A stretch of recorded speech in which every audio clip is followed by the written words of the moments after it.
욥기서를 보면 예수님 다음으로 가장 처절한 인생의 고난의 시간을 경험한 사람이 바로 욥기라는 하나님 말씀대로 다 순종했는데 그에게 받는 그 고난은 어떻게 보면 너무나도 억울하고 부당하고 그리고 하나님을 어찌하여라는 그런 표현이 충분히 나올 수 있는 그런 삶이라는 거예요. 그러나 그 욥이 그런 상황 속에서도 그가 하나님을 원망하거나 불평하는 것 이전에 자기가 먼저 자기의 죄를 회개하고 그리고 막 온몸에 죄를 뿌리고 그리고 자기가 태어난 날을 내가 왜 엄마의 모태에서 죽었으면 차라리 낫을 텐데 라는 어떤 그런 부르짖음을 우리는 욥기서를 보면서 보게 됩니다.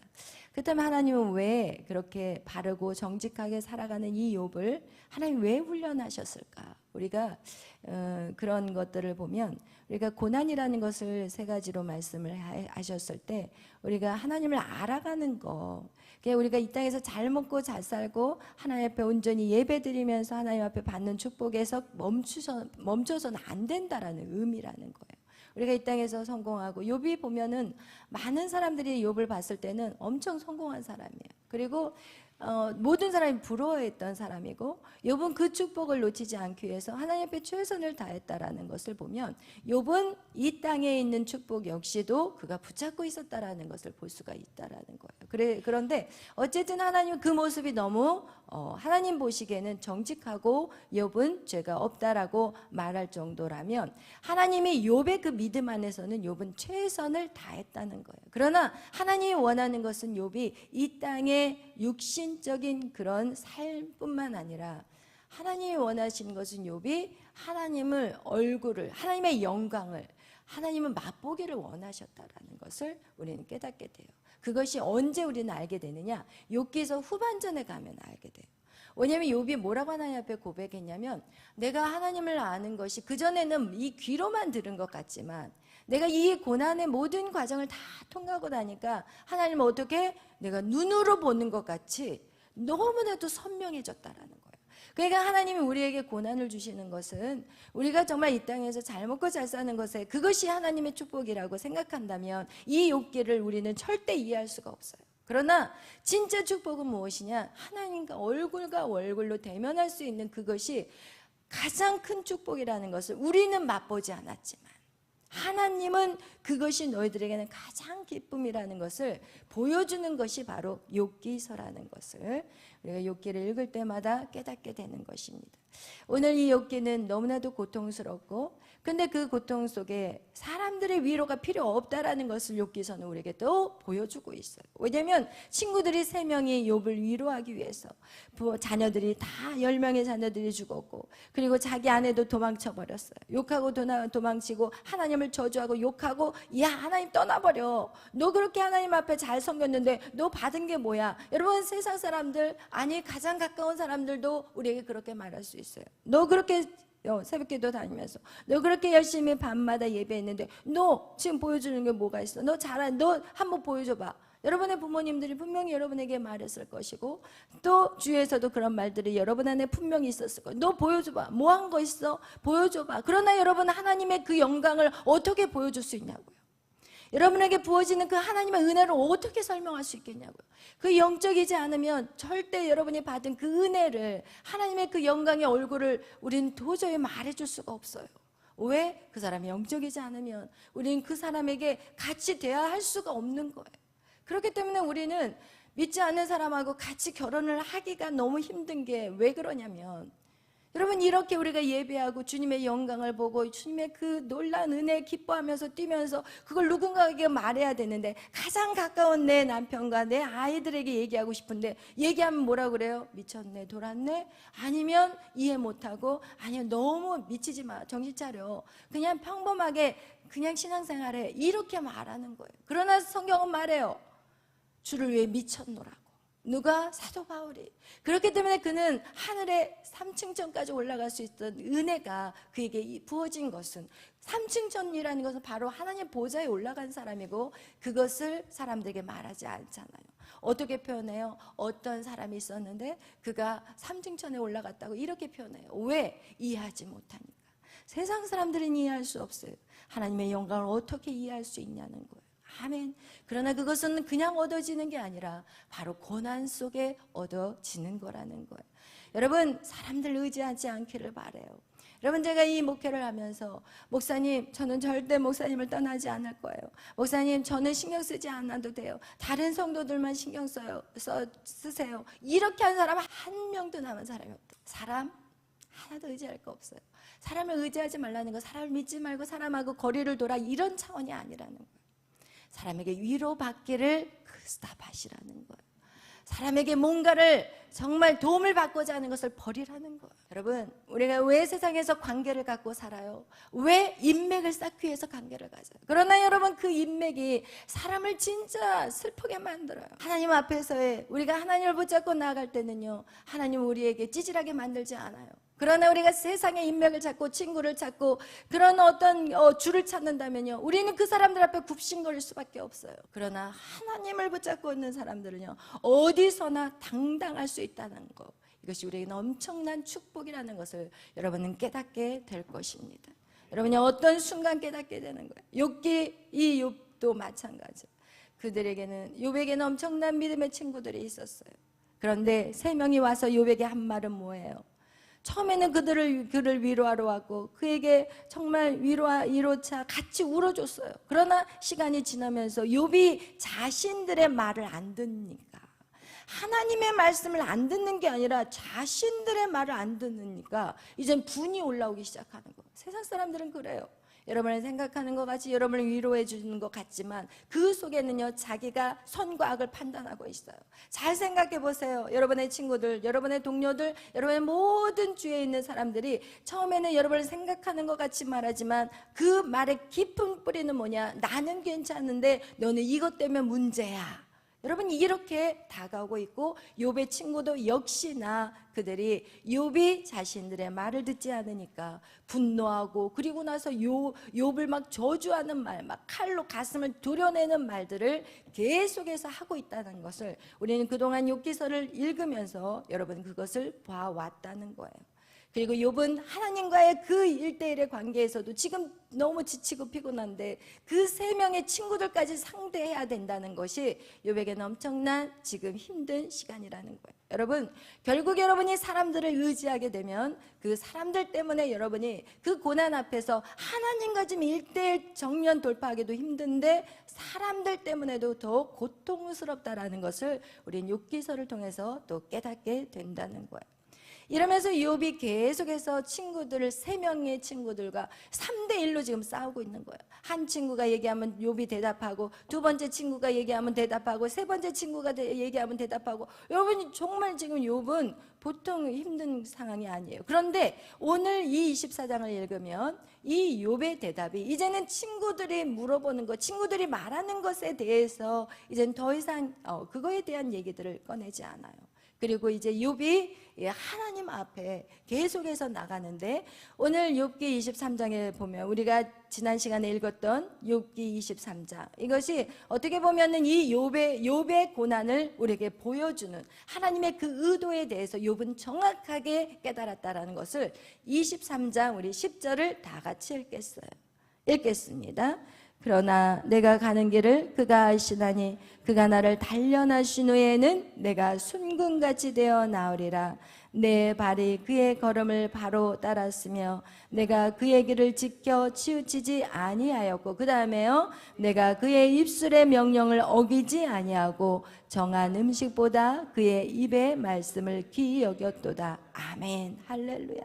여러분, 내가 가는 길을 누가 아세요? 하나님이 아신다는 거예요. 여러분, 이것을 꼭 기억하세요. 여러분이 가는 길을 누가 아시냐? 하나님은 아세요. 그러나 여러분이 몰라요. 그냥 여러분이 매일 아침에 선택해서 내가 이걸 할 것인가 안 할 것인가, 여러분 이렇게 매일 아침마다 여러분이 그 선택의 그 문을 열고 나오는 것이지, 그러나 하나님은 여러분의 처음 시작, 아니 여러분이 부모의 모태에서 태어나기 그 이전의 창세 전부터 하나님 완벽하게 여러분을 계획하셨고 몇 날 며칠 언제 여러분이 이 땅에 보낼 것인가를 하나님 정확히 다 세셨다는 거예요. 그리고 내가 그 길을 그가 아시고 그가 나를 어떻게 하세요? 단련하시는 것은 바로 우리에게 고난을 통해서 단련하시는데, 왜 단련하시냐? 순금을 만드는데, 이 순금은 무엇이냐? 태초에 하나님이 우리의 하나님의 형상대로 만드신 그 형상으로, 그 순금으로 우리를 다듬어 가신다는 것을 말하고 있는 거예요. 그의 걸음은, 그래서 내 발이 그의 걸음을 어떻게 할 수 있도록, 따라갈 수 있도록 만드는 거예요. 여러분, 하나님의 말씀대로 여러분이 걸어가고 있으니까 그러면 괜찮아요. 여러분, 그러나 하나님의 말씀대로 여러분이 그 길을 정확하게 가지 않으면 하나님은 어쩔 수 없이 칠 수밖에 없어요. 이렇게 치고 이렇게 쳐서 마치 양들을 그 우리로, 안전하게 그 우리로 이끌어갈 때 그 목동이 양을 쳐면서, 그렇지 않으면 밖으로 나가버리면 어떻게 해요? 누구의 밥이 돼요? 여우의 밥, 늑대의 밥, 사자, 곰의 밥이 될 수밖에 없어요. 그런데 하나님은 그걸 아시기 때문에, 야, 그리로 가면 위험해, 그리로 가면 위험해, 이렇게 하면서 칠 수밖에 없는 것이라는 거예요. 그래서 결국은 하나님이 그의 걸음을 바로 따라갈 수 있도록 그의 길을 지켜 치우치지 아니하게 하신다는 거예요. 그래서 결국은 그런 사람들은 어떤 사람이 되느냐? 하나님의 입술의 명령을 어기지 않는데요. 여러분, 하나님을 사랑하는 자는요, 하나님의 말씀을 지키는 게 어렵지 않아요. 진짜 하나님을 사랑하게 되면요, 사랑은 국경도 초월하고 목숨도 초월하는 게 바로 사랑인데, 어떻게 우리가 하나님의 말씀을 지키기 어렵겠냐는 거예요. 절대 아니라는 거예요. 그래서 정한 음식보다 그의 입술의 말씀을 귀히 여기게 된다는 것, 그것이 바로 이제 여러분이 훈련되었다라는 것은 무엇이냐? 이젠 여러분의 뜻이 없는 거예요. 너무 편해요. 여러분의 뜻이 없으면 진짜 편해. 싸울 일이 없거든. 내 안에서 이 악한 영과 성령이, 육과 영이 싸울 필요가 없어. 너무 편해, 여러분. 그냥 하나님이 하라고 그러면 하는 거고, 하지 말라고 하면 안 하면 돼. 그런데 이것이 우리가 생각할 때 하나님이 하라고 하면 하고, 안 하면 안 하면 나라는 존재가 없다, 이렇게 생각을 하거든요. 그러나 여러분, 우리는 태초에 우리를 창조하셨을 때 나라는 존재는 하나님의 영이 내 안에 들어와서 연합이 되어버렸기 때문에 나라고 독립적으로 분리되어지지 않았다라는 거예요. 선악과 사건으로 우리의 생각과 우리의 의지와 우리의 어떻게 보면은 감정, 이 모든 것들이 분리되어서 고통스러운 것이지, 이것이 연합돼 버리면은 이제는 고민할 게 없어요. 너무 편해. 다리 쫙 뻗고 쉬고 잘 수가 있고, 미래에 대한 두려움 없어요, 여러분. 그래서 정말 우리가 하나님 말씀대로, 하나님 우리를 이끌어가는 대로 사는 것이 진정한 행복인 것을 그 양은 몰라요. 그 양은 모른다니까요. 자꾸 자기 것들 만들려고 그러고 자기 힘으로 뭔가를 하려고 하지만, 여러분, 그것이 얼마나 무서운 길이고 그것이 얼마나 멸망의 길이라는 것을 양들은 모른다는 것입니다. 오늘 그런데 24장에서 우리가 읽었던 것 같이 하나님은 지금 이 욥은 무엇을 얘기하느냐? 우리 24장 1절 읽겠습니다. 어찌하여 전능자는 때를 정해놓지 아니하셨는고 그를 아는 자들이 그의 날을 보지 못하는고. 전능자는 때를 정해놓지 아니하셨는고라고 표현하고 있지만, 여러분, 하나님이 모든 것들을 때를 정하셨어요? 안 정하셨어요? 정하셨어요. 그래서 그 때를 정한 거에 대해서 전도서 3장은 말하고 있어요. 우리 한번 전도서 3장 하나님은 어떻게 때를 정하셨는지 우리 한번 펼쳐보겠어요. 우리 전도서 3장 1절에 우리 다 같이 한번 읽어보겠어요. 우리 1절부터 쭉 한번 읽어보겠습니다. 전도서 3장 1절부터 쭉 읽겠어요.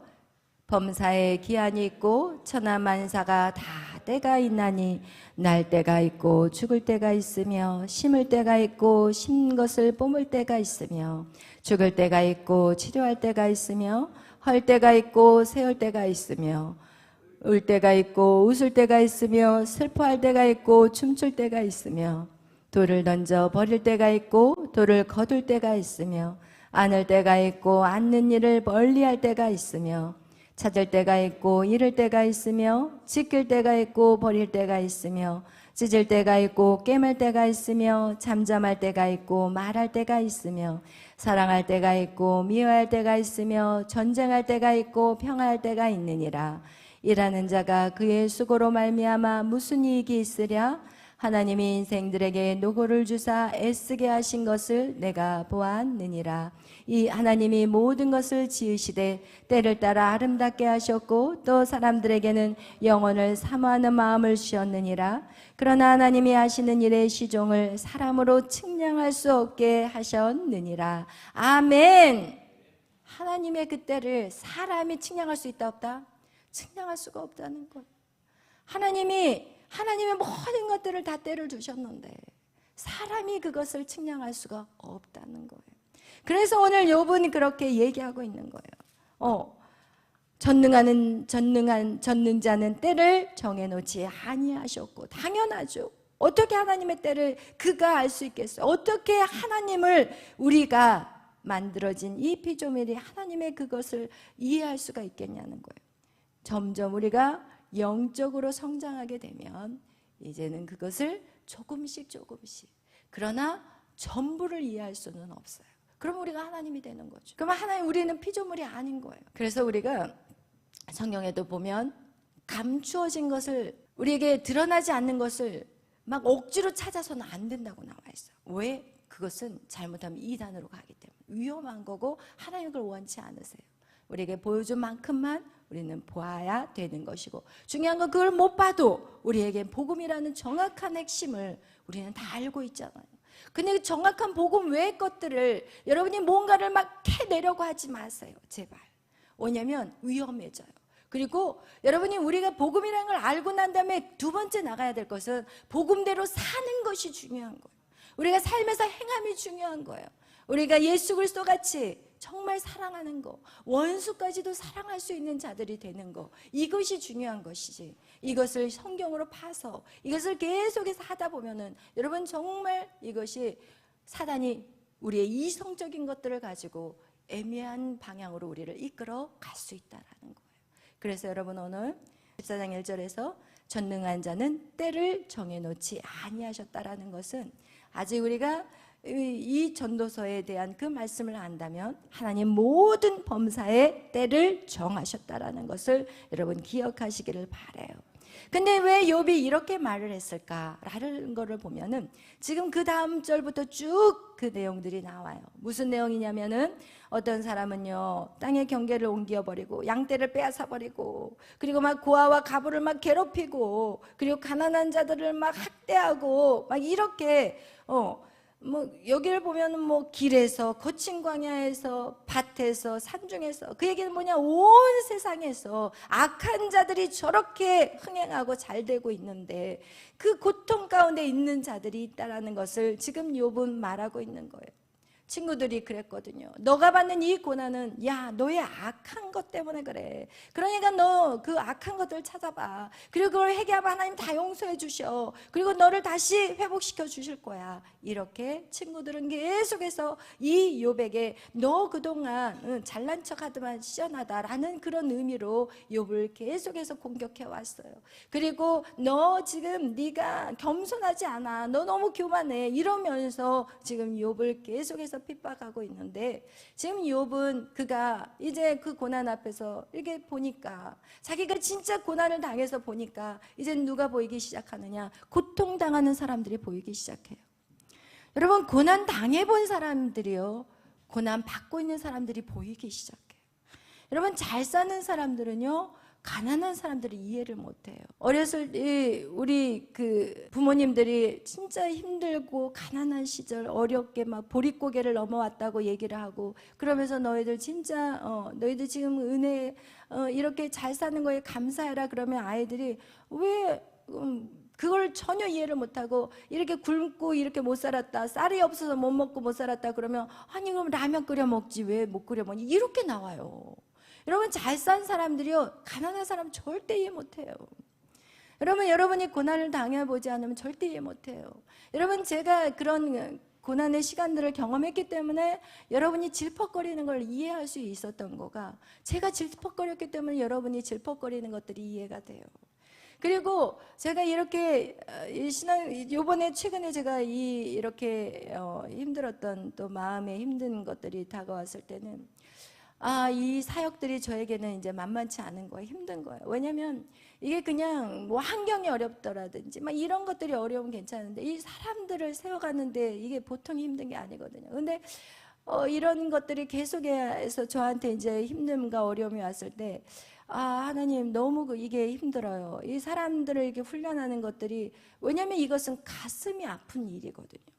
사람을 훈련하는 것은 마음이 아픈 것이 아니면 좀 덜 힘든데, 그냥 머리로 그냥 생각해서 그냥 이해하고 그냥 판단하고 그냥 저러면 된다 이렇게 생각하면 되는데, 사람과의 관계는 이 마음과 마음이거든요, 결국. 근데 이 마음과 마음 관계 안에서 이렇게 자꾸 힘든 거가 오고 막 속상한 마음들이 차고 들어오기 시작하면은 이 마음이 닫혀버리니까 기운이 없어져 버리고, 그리고 그냥 마음이 힘드니까 몸이 아프면서, 몸이 아프니까 이제 의욕이 사라지기 시작하고 이제는 모든 것들에 대해서 하고 싶은 마음이 딱 사라져 버리는 거예요. 이게 가장 고통스러운 거거든요. 왜? 아직 살 날이 많기 때문에. 살 날이 없으면 괜찮은데 앞으로 주님이 언제 저를 데려갈 그때를 모르기 때문에, 앞으로 살 날이 있는데 주님에 대한 열정이 사라져 버리면 이건 너무 고통스러운 거거든요. 그동안 열정이 있었는데, 소망이 있었는데. 그런데 이번에 최근에 깨닫게 된 것은 무엇이냐? 로마서 5장 5절 말씀. 이것이 저한테는 깨달아졌어요. 로마서 5장 5절. 그래서 우리가 이 모든 힘든 시간 속에서 우리가 깨닫게 되는 것들은 정말 하나님이 그냥 그런 고난, 힘든 마음을 주신 것이 아니라는 걸 깨달았어요. 우리 5장 5절 우리 다 같이 읽겠어요. 소망이 우리를 부끄럽게 하지 아니함은 우리에게 주신 성령으로 말미암아 하나님의 사랑이 우리 마음 안에 부은 바 됨이니. 아멘. 여러분, 우리가 소망, 우리에게 주시는 이 소망이 우리를 부끄럽게 하지 않으함은 우리에게 주신 성령께서 우리에게 날마다 하나님의 사랑이 부어지기 때문에 우리가 다시 그 사랑으로 모두를 다시 사랑할 수 있는 힘이 생긴다는 거예요. 하나님이 나에게 성령으로 사랑을 부어주지 않는다면, 여러분, 저는 그 누구도 사랑할 수가 없고 그 누구도 품고 갈 수가 없어요. 여러분, 제가 이번에 제가 깨닫는 것은 이 모든 것조차도 내가 할 수 있는 것이 아무것도 없구나. 내가 정말 마음이 상하고 속상하고 실망하고 그리고 좌절하고 그냥 아무것도 의욕이 상실되었을 그 상황 속에서도 하나님 내 마음을 바꾸지 않으면 나는 정말 그 자리에서 꼼짝도 하기 싫은 그런 모습이었는데, 하나님이 나에게 사랑을 부어주시니까 제가 다시 소망이 생기기 시작하는 거예요. 다시 내 마음 안에 기쁨이 생기기 시작하고 내 마음 안에 다시 사랑이 부어지기 시작하고, 여러분, 이것이 인간이라는 것을, 제 모습이라는 것을 여러분 깨닫게 되는 또한 귀한 시간이었습니다. 하나님 우리에게 주시는 그 고난을 통해서 하나님은 우리에게 내 모습이 어떠한지 처절하게 깨닫는 시간이었어요. 내가 그 누구도 어느 누구도 나는 사랑할 수 없습니다 라는 것을 깨닫는 시간이었다는 거예요. 여러분, 욥도 마찬가지예요. 그가 자신의 문제만을 바라보고 하나님 앞에 나는 적신으로 왔다, 나는 뭐 이렇게 왔다, 이렇게 갑니다, 막 이렇게 자기 자신만을 고백하며 기도했던 그 모습이 그가 이제는 주위를 둘러보기 시작하고, 그리고 이 세상에 많은 사람들 중에 고난당하는 그러나 그들은 알지 못하고 언제까지가 내 때입니까? 라고 그들은 고통 가운데 신음하고 있지만 하나님이 왜 바로 찾아오시거나 우리 삶에 역사하지 않는가? 그것을 우리 성경은 또 말씀하고 있습니다. 우리 베드로 후서 3장 말씀, 우리 한번 또 하나님의 때가 왜 그렇게 더디 되시는지, 하나님 왜 그렇게 하나님의 때가 더디 되십니까? 이렇게 우리는 하나님 앞에 울면서 기도할 때가 많은데 오늘 성경은 우리에게 그것을 말씀해 주고 있습니다. 우리 3장 말씀 다 같이 한번 읽어보겠어요. 베드로후서 3장 말씀 1절 읽겠습니다. 쭉 읽어가겠어요. 사랑하는 자들아, 주께는 하루가 천년 같고 천년이 하루 같다는 이 한 가지를 잊지 말라. 주의 약속은 어떤 이들이 더디다고 생각하는 것 같이 더딘 것이 아니라 오직 주께서는 너희를 대하여 오래 참으사 아무도 멸망하지 아니하고 다 회개하기에 이르기를 원하시느니라. 아멘. 할렐루야. 여러분, 저도 인생에서 하나님 언제까지입니까? 라는 그런 기도를 할 때가 참 많았다고 그랬잖아요. 하나님 언제까지입니까? 그런데 하나님이 그때 나에게 찾아왔고 그때 저에게 응답했다면 저는 이렇게까지 성장하지 못했어요. 제가 그 고난 속에서 제 자신을 바라보기 시작했고, 그리고 제가 그때도 열심히 성도들을 가르쳤고 양육했고 기도하는 그런 성경 그룹도 만들었고 성도들이 은혜도 받았지만, 여러분, 그 상황에서는 제가 정말 하나님의 그 영적인 것들이 뚫어지지 않는, 몇 프로밖에 뚫어지, 50%밖에 뚫어지지 않았던, 아니 70%. 그러나 하나님이 그 고난 안에 그냥 더디 오시고 그냥 응답하지 아니하심으로 말미암아 그것이 더 점점점 더 뚫어질 수 있는, 거기까지 갈 수 있었던 거예요. 만약에 제게 응답을 딱 주고 제게 그냥 교회가 평안하고 그냥 사례비 그냥 우리 목사님이 탁탁 받아가지고 그냥 매일 이렇게 오셨다면 제가 뭐 주님 앞에 매달렸겠어요? 제가 왜 매일 밤 예배 드렸겠어요? 안 해요. 여러분, 편안한 사람 기도하시는 거 봤어요? 아니에요. 내가 주님 정말 내 인생을 어떻게 좀 바꿔주세요. 하나님, 나는 정말 주님 없이는 살 수 없어요. 내 상황 너무 고통스럽고 힘들어요. 그러면서 열심히 신앙생활하는 사람 특징을 보면은요, 뭐 실오락이라도 잡을 그거밖에 남아있지 않을 때 죽자 살자 매달리지. 여러분, 편안하고 안전하면 다 좀 더 자자, 좀 더 눕자, 그러면서 다 뻗어 있어요. 저 역시도 마찬가지였을 거예요. 제가 만약에 저희 목사님이 사역을 잘 하시고 그냥 별 어려움이 없다면 저 이렇게 지금 강단에서 외치는 자가 되지 않았을 거예요. 그냥 목회자 사모로서 살았을 거예요. 그런데 하나님이 그 고난을 통해서 제가 일어설 수 있는 그런 시간들, 그 진짜 고난, 제 인생에서 가장 힘들었을 때 하나님이 어떻게 하셨냐? 저를 이렇게 말씀 선포자로 세우는 자가 되게 하셨다라는 거예요. 여러분, 우리가 생각할 때 우리는 하나님, 내 때가 너무 늦지 않았습니까? 우리는 우리의 나이를 가지고 우리가 주님 앞에 나온 것이 너무 늦었다고 말할지 모르겠지만, 하나님은 오늘 말해요. 하루가 천년 같고 천년이 하루 같대요. 여러분, 우리가 먼저, 너희가 먼저 되었냐? 아니라는 거예요. 나중된 자가 먼저 될 수가 있다라는 거예요. 여러분, 절대 하나님 안에서는요, 시간이 초월하신 하나님이에요. 하나님이 시간에 초월하신 하나님이요, 또 우리의 인생 역시도 시간을 초월하셔야 되는 거예요. 여러분의 육신의 나이, 여러분 그거 아무것도 아니에요. 왜? 모세는 80에 일을 시작했어요. 그렇다면 우리는 무슨 나이를 가지고 우리가 하나님 앞에 무슨 말을 할 수가 있겠어요? 여러분, 절대 그것을 생각도 하지 마시고, 여러분 절대 여러분이 먼저 앞에 나아갔다고 해서 방심하시지 않기를 바라요. 우리가 간사가 먼저 되었다 해서 절대 내가 먼저 간사가 됐어요, 여러분 절대 이런 생각을 해서는 안 돼요. 우리는 항상 주님 앞에 초심을 잃어서는 안 돼요. 우리가 초심을 잃을 때 우리는 가장 뒤로 물러나게 되는 사람이 될 수밖에 없다는 것을 여러분 오늘 성경 우리에게 가르쳐 주고 있는 거예요. 아멘. 여러분 10절부터 또 읽겠어요. 그러나 주의 날이 도둑같이 오리니 그날에는 하늘이 큰 소리를 떠나고 물질이 뜨거운 불에 물러가고 땅과 그 중에 있는 모든 일이 드러나리라. 아멘. 결국은 모든 것이 드러나게 될 것이라는 것 여러분 꼭 기억하시고, 여러분이 정말 하나님 믿음 안에서 여러분 하나님의 모든 것들이 때가 있고 하나님의 모든 때에 맞춰서 움직이고 있다는 것을 기억하셔서 여러분 오늘 하루도 승리하는 여러분이 되시기를 예수의 이름으로 축원합니다.